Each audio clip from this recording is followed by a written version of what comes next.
brain.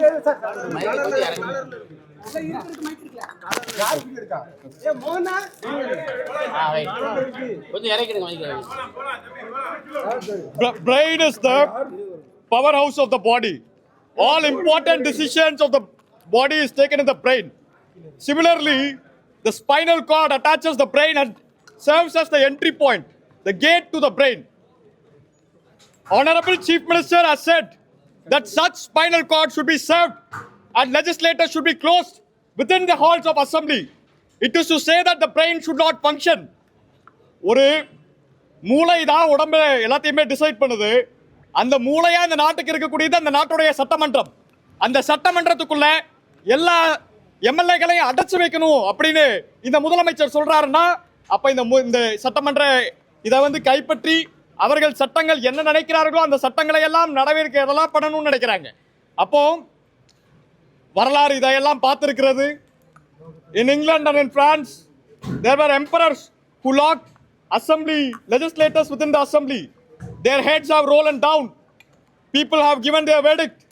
Similarly, Honorable Chief Minister should stay very aware that in order to not break the bones of democracy, otherwise when the bones of democracy is broken, the partitional politics bones would also be broken. Honorable Chief Minister, உங்க பையன் தான் sir உங்களோட இல்ல, என் அப்பா எனக்காகவும் இந்த விழாத்துக்குள்ள மக்களுக்காகவும் ரொம்ப காலமா உழைச்சிட்டு இருக்காரு. அவர் எங்களோட இருக்கணும்னு நினைக்கிறோம். இப்படிலாம் பண்ணாதீங்க சார். ஆமா, ஒரு டெஃபமேஷன் கேஸ்ல சார் எவ்வளவு டைம் விசாரிக்க முடியும்? ஒரு மணி நேரம் விசாரிக்கலாம். இப்போ எவ்வளவு பேசின வீடியோவே 5 நிமிஷம் வீடியோ தான் சார். அதுக்கு காலையில இருந்து 13 மணி நேரம் விசாரிச்சிருக்காங்க. Is a sugar patient, is a diabetes patient, அவருக்கு ஹார்ட் ப்ராப்ளம்ஸ் இருக்கு. த்ரெட் பண்றாங்க, பயமுறுத்துறாங்க. At gunpoint அவங்களோட கருத்தை அவங்க என்ன சொல்றாங்களோ அதுபடியே சொல்லணும் அப்படிங்கிற மாதிரி பயமுறுத்துறாங்க. They are pressuring him. வேற any other questions? துப்பாக்கி முனையில மிரட்டினது உண்மையா? Absolutely truth. முழுக்க உண்மை. துப்பாக்கி முனையில தான் அவங்க சொல்றதை வச்சு மிரட்டி அவங்க என்ன சொல்றாங்களோ அதெல்லாம் அவங்க அதுபடி வெளியே வந்து சொல்லணும். நாங்க மிரட்டினதெல்லாம் சொல்லக்கூடாது.